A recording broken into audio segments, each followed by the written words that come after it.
Hi, welcome to Quiet Mind Universe. Today, we begin a new series exploring the powerful ideas behind one of the most influential books on trauma ever written.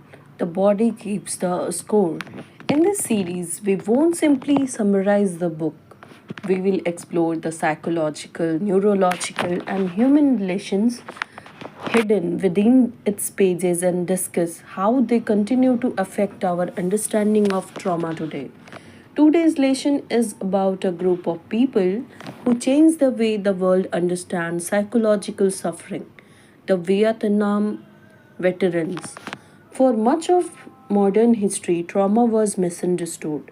People who experienced overwhelming events, war, violence, abuse, disasters were often told to move on, stay strong, or simply forget what happened. If they couldn't, society frequently viewed them as weak, unstable, or broken.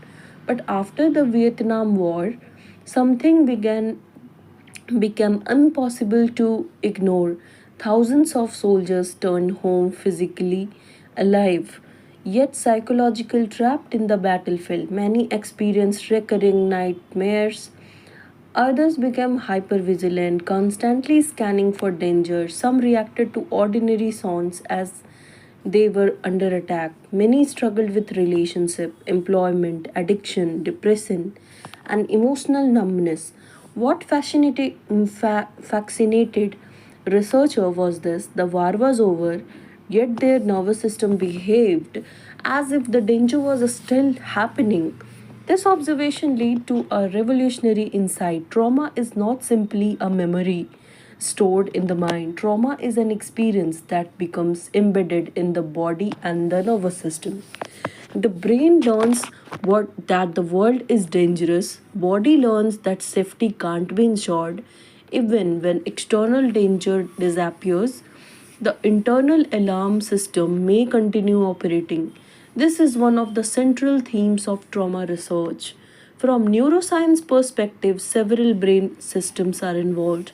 The amygdala, often called the brain's threat detector, become hypersensitive. The prefrontal cortex, responsible for rational thinking and emotional regulation, may struggle to calm the alarm signals.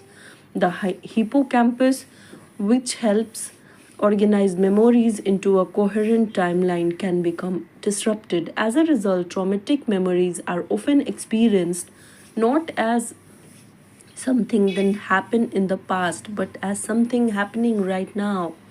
This is why a smell, a sound, a image, or sensation can suddenly trigger intense fear or panic. The body reacts first, logic arrives later. The lesson from Vietnam veterans transformed psychology.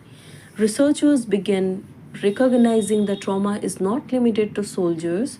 The same pattern appeared in the survivors of childhood abuse, domestic violence, accidents, mental trauma, and other overwhelming experiences. Different events, similar nervous system responses. The common factor was not weakness. The common factor was a nervous system trying to survive. Think about that for a moment.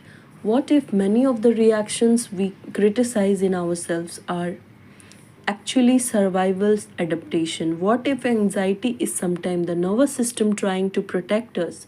What if emotional numbness developed because feeling everything become too painful? What if hypervigilance emerged because staying alert once increased our chance of survival? Understanding trauma does not excuse harmful behavior, but it changes the question from what's wrong with me to what's happened to me. And sometimes that single shift opens the door to healing.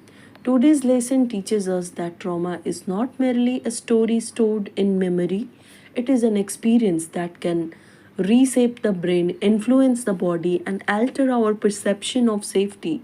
The Vietnam veterans helped reveal a truth that continues to guide modern psychology. People do not simply remember trauma, they live in it. They live it through their nervous system until healing becomes possible. In our next episode, we will explore how traumatic memories differ from ordinary memories and why the brain stores them in such unique ways. If you found this episode meaningful, subscribe to Quiet Mind Universe and join us. We continue exploring the science and psychology of healing. Until next time, take care of your mind, be gentle with your nervous system, and remember that healing is possible.